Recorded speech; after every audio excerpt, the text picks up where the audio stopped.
In this video, PCA has an IP packet, source IP address itself at 192.168.1.110, and destination IP address 10.1.1.10, which is an IP address on a remote network.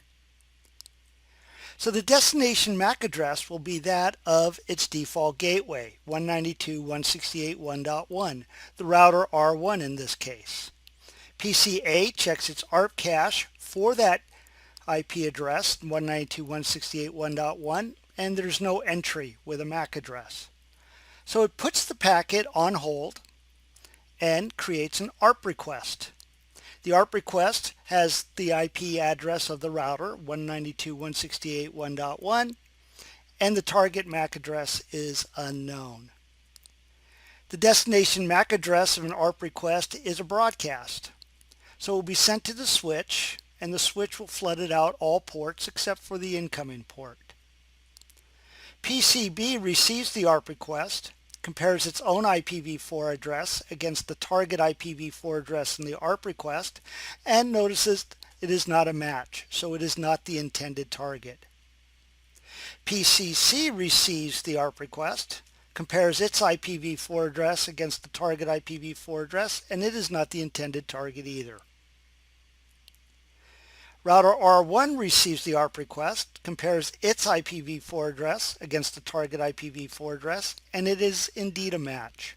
It is the target of the ARP request. So router R1 will issue an ARP reply in response. It will include its own MAC address, 000D, along with its IPv4 address. The destination MAC address of the ARP reply is a unicast directed for PCA. So it is a destination MAC address of 000A, so PCA receives the ARP reply. PCA, when it receives the ARP reply in response for its ARP request, sees the target IPv4 address and the target MAC address and adds that to its ARP cache. It now has the information it needs to forward the packet which is on hold.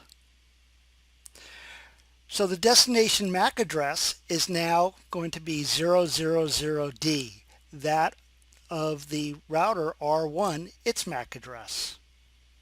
And now PCA can forward the frame onto router R1.